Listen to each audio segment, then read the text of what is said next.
Hello guys, আসসালামু আলাইকুম। আপনারা সবাই কেমন আছেন? আলহামদুলিল্লাহ আমরা অনেক ভালো আছি। তো আমি আজকে বানাচ্ছি চিড়া পোলাও। তো দেখেন কীভাবে আমি আজকে চিড়া পোলাওগুলো বানাই। তো প্রথমে চুলা আমি একটা হাঁড়ি বসে দিয়েছি। এবার হাঁড়িটা গরম হওয়ার সাথে সাথে পরিমাণ মতো তেল দিয়ে দিচ্ছি। এবার পরিমাণ মতো তেল দেওয়ার পর তেল যখন একটু সামান্য গরম হয়ে আসবে তখন আমি দিয়ে দেবো পরিমাণ মতো পেঁয়াজ কুচি। তো দেখতেছেন আমি এখানে পরিমাণ মতো পেঁয়াজ কুচি দেওয়ার পর তারপর দিয়ে দিচ্ছি 1 টেবিল চামচ আদা বাটা, 1 টেবিল চামচ রসুন বাটা। এবার আমি 1 টেবিল চামচ আদা রসুন বাটা দেওয়ার পর আমি এগুলো পেঁয়াজের সাথে ভালো করে নেড়েছি, ভালোভাবে কিছুক্ষণ সময়ের জন্য এগুলো ভেজে নিচ্ছি। তো দেখতেছেন একদম ভালো করে নেড়েছি, ভালোভাবে ভেজে নিচ্ছি। তো আমি এবার দিয়ে দিব মুরগির মাংসগুলো। তো মুরগির মাংসগুলো আমি আগে থেকে কেটে ধুয়ে ভালোভাবে পরিষ্কার করে নিয়েছি। এবার আমি সবগুলো মুরগির মাংস দিয়ে দিচ্ছি, দেওয়ার পর একদম ভালো করে নেড়ে ছেড়ে নিচ্ছি।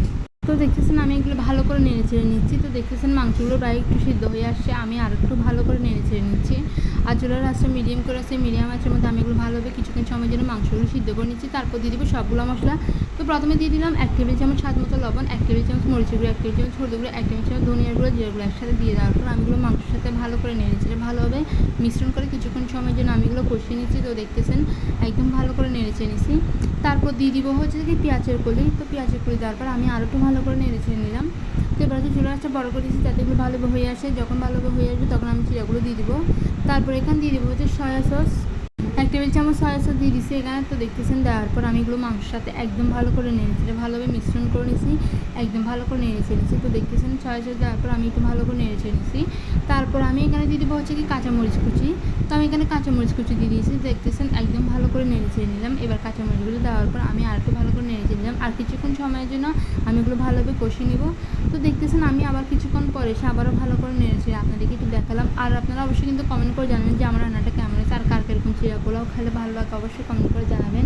তারপর আমি এখানে দিব টমেটো কুচি। তো টমেটো কুচি দেওয়ার পর আমি আরও একটু ভালো করে নেড়ে ছেড়ে নিয়েছি। তো দেখতেছেন প্রায় অলরেডি আমার এখানে সবগুলো পরিমাণ মতো সব কিছু দেওয়া শেষ। আমি আরও একটু ভালো করে নিয়েছি, আরও কিছুক্ষণ সময়ের জন্য আমি ওগুলো কষিয়ে নিব।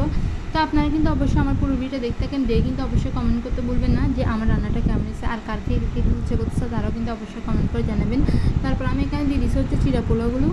চিড়াগুলো আমি আগে থেকে ভালো পরিষ্কার করে ধুয়ে পানি ঝরিয়ে নিয়েছি। এবার সবগুলো চিড়া আমি এখানের মধ্যে দিয়ে দিচ্ছি। দেওয়ার পর আমি একদম চিড়ার সাথে একদম সবগুলো মশলা একদম ভালো করে নেড়েছি, মাংসগুলো একসাথে ভালো করে নেড়েছি, মিশ্রণ করে নিচ্ছি। তো দেখতেছেন একদম ভালো করে নেড়েছে মিশ্রণ করে নিচ্ছি।